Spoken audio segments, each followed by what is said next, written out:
অসময়ে বৃষ্টি পড়ছে আর এই বৃষ্টিতে ভিজে ভিজে কাজ করতে কিন্তু দারুণ লাগে। তোমাদের কাদের বৃষ্টিতে ভিজতে ভালো লাগে একটু বলো তো। তো যাই হোক, হাই ফ্রেন্ড, দেখো আমাদের এখানে কিন্তু বৃষ্টি হচ্ছে আর এই যে দেখো আমি চলে এসেছি ছাতা মাথায় দিয়ে ছাদ বাগানে। তো আজকে ভাবলাম কিছু মানে গ্রীষ্মকালীন সবজি বসাবো। তো তার জন্য দেখো এটা কিন্তু ঝিঙে দানা, আর ঝিঙে দানাগুলো দেখো কোলা বেরিয়ে গিয়েছে। তো যেহেতু তোমরা অনেকেই ভাবছো যেহেতু বৃষ্টি হচ্ছে তাহলে কেন বসাচ্ছি, যেহেতু এটা কোলাওয়ালা দানা আগের দিন নিয়ে আসা হয়েছিল, তো কি করে জানবো যে বৃষ্টি হবে, আর কেই বা জানতো বলো।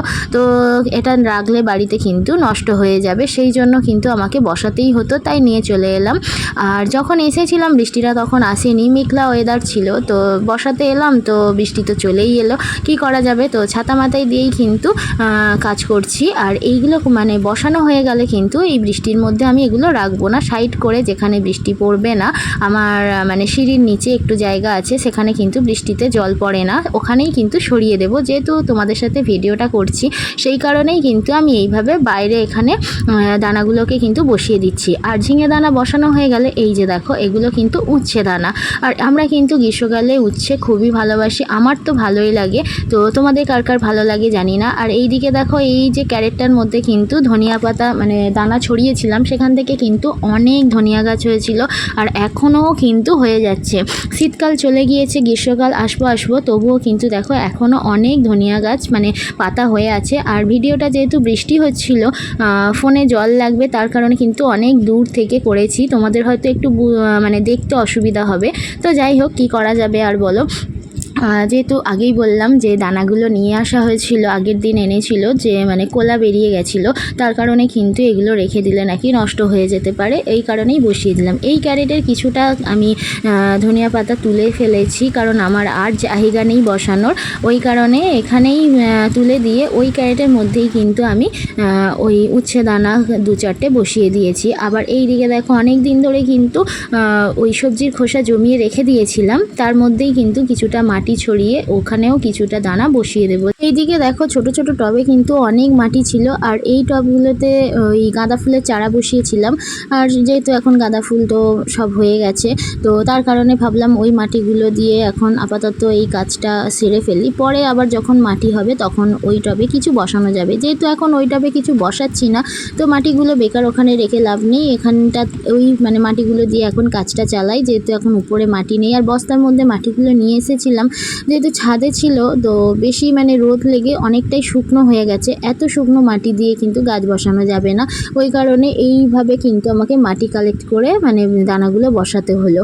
তো যাই হোক, একটা একটা করে সমস্ত জায়গায় কিন্তু ছোট ছোট জায়গা করে দানাগুলো বসিয়েও দিয়েছি। আর দানাগুলো বসাতে গিয়ে দেখলাম যে ছাদটা কিন্তু প্রচণ্ড নোংরাও হয়েছে, আর এই যেহেতু এখন বৃষ্টি পড়ছে তার কারণে ছাদটা কিন্তু বেশি পরিষ্কার রাখাটা প্রয়োজন, কারণ ওই মানে নোংরাগুলো জমে থাকলে জলও জমে থাকবে, আর তার কারণে কিন্তু ছাদেরও ক্ষতি হতে পারে।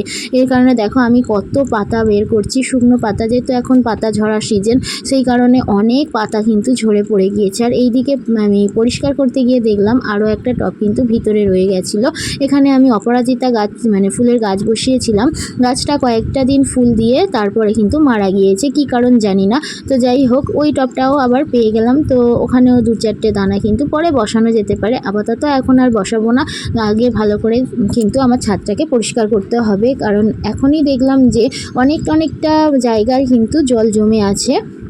বৃষ্টিটা খুব বেশি হচ্ছে না, কিন্তু ময়লা যেহেতু জমে আছে তার কারণে জল পাস হতে পারছে না, এই কারণে কিন্তু মানে জলটা জমে রয়েছে, ময়লাগুলো সেই জন্য ফেলে দিলে কিন্তু জলটা বেরিয়ে যেতে পারবে। আর যেহেতু আমরা যারা ছাদ বাগান করি আমরা সবাই জানি কিন্তু এখানে মানে সেরকম জল বেরোনোর ব্যবস্থা না থাকলে কিন্তু ছাদের জন্য খুবই ক্ষতিকর হতে পারে।